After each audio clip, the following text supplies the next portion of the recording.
So now it's time to take some notes in our notebook. So your notebook already has a lot of work, including our opening exercise. And I am going to, actually, what I think I can do is add another page here.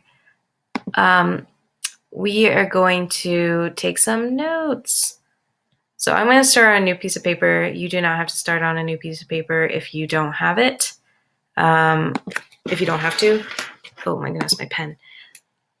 But my screen needs to look like your paper, minus my face in the corner, of course. Okay, so Unit 2. Sorry for the handwriting. I'm working on a new tablet. Lesson 6. Notes.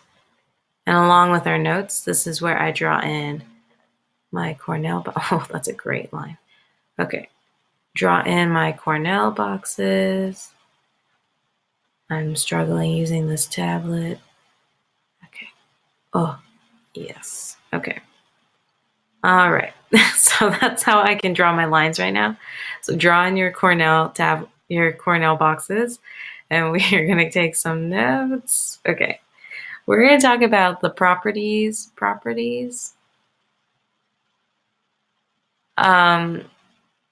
of, I think they're called arithmetic. And basically, these are just like the foundational properties. We've actually talked about them before. We've talked about the associative property, commutative property, and distributive property. But now we're going to talk about it again with our context of equations. So let's first talk about the commutative property, commutative property over addition. So we're going to do this a couple of times for each one. There's an addition version and a multiplication version. So here is your definition. If you have A plus B plus C, well, this is also equal to, I'm going to group this together. It's also equal to A plus C plus B.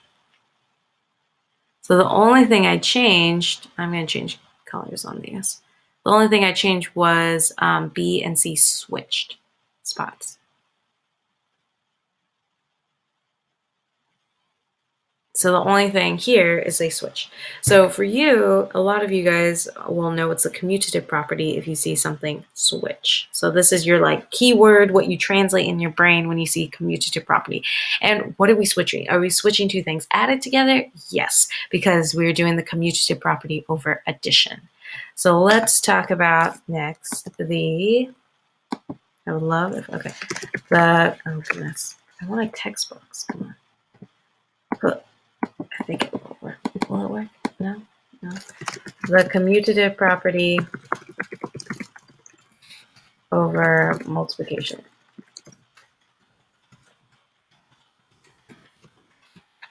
So, as I'm fixing this, the commutative property over multiplication. Don't know why I didn't capitalize it. Okay. So it's the same thing, except we have A times B. I think I'll switch it to a different color. A times B times C. Well, that's also equal to A times C times B. So the only thing that we switched was A or C and B. This spot and this spot. Okay.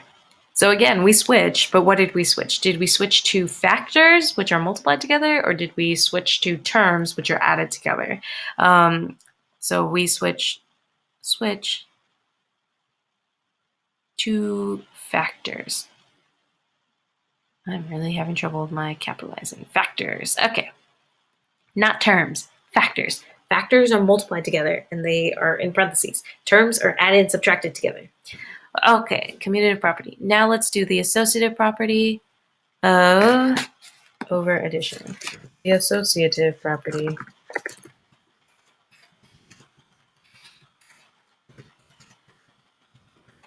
Okay. The associative property, this is where we just group two things together. So say, for example, I have A plus B plus C. Okay, well, that's going to be equal to A, and then I just group them, B plus C. The only thing I put in here was parentheses. So even if you have all things added together, and then you just group two things added together, that's the associative property, and that's totally legal to do in algebra. Okay, next we have the associative property over multiplication. Notice there's a pattern. The associative property over multiplication. All right, so if we do this over multiplication, it's going to be something very similar where we have A times B times C. So everything is multiplied together, but now we can group them, B times C, and it'll equal the same. So even if you did 3 times 6 first and then multiplied it by 5, it would be the same product. Okay. I have run out of room. So these big ideas is the properties of arithmetic, and you need to study these, memorize. We'll probably make posters on these, or you'll see posters in my room on these, but you need to memorize these. And if you had to summarize, then we can say something along the lines of each commutative and associative property works for both addition and multiplication. I know it's not fair I'm typing and it's faster than you writing, but you can write it down right now. You can also pause the video and you can take the time to write it right now. I also want you to do like a focus check and think about how focused are you at this point. Are you really focused? Do you need to take another little break? I know I've been talking for a long time, but refocus, because part of your exit ticket is going to be you're going to rate your focus level. If you focus 100% of the time or 10% of the time, you are going to self-assess that.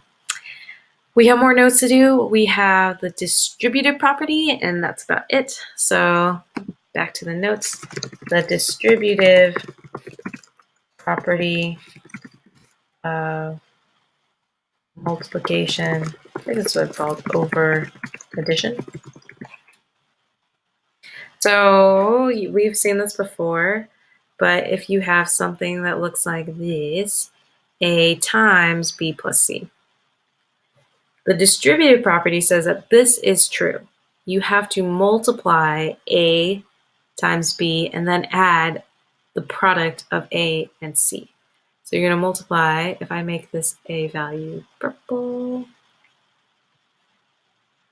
then I'm going to have AB plus AC, which most of you have seen before, but this is actually a property. So many of you have just trusted that this works, and now you have a property telling you this works. And we did this example in exercise 1, student exercise 1, where you multiply both sides by 3. This is how that works. Okie dokie. We are going to move on to the next part where we're going to do student exercise 2. Oh, there's something else. With the distributive property, there's something magical. Pay attention. This is like super, super important. So this is like, ooh, this is super important, and this doesn't go away. And this actually came up on your last unit exam, and we didn't do that well, so it's coming up again. But here's another example of distributive property. So if you have A, B plus AC, and you think to yourself, how do I do this backwards? How do I do the distributive property backwards? I mean, I multiplied and I took, like if I look, how do I go this way? Well, you had to do something called factor out A, which is just reverse distributive property. So what that means is, yes, there are two A's, but we're going to take one A out. So we're going to take it out. Because look, there's one A here, and it turned into two A's. Oh, how did it turn into two A's? We used the distributive property. So now we're going to go backwards, and we're going to take the A back out. So if we take an A out of this term, we're left with B. And if we take an A out of this term, we're left with positive C. Oh, that's how you go backwards from the first line, is you have to factor out a common factor out of both terms. Keep that in mind. If you are still like, I don't know what happened here, this is a very, very important concept, and we'll come back to it. Okay, for the next exercise, it's going to be another video, but your notes portion are over, and we're going to work on student exercise 2, so I'll meet you back here in the next video.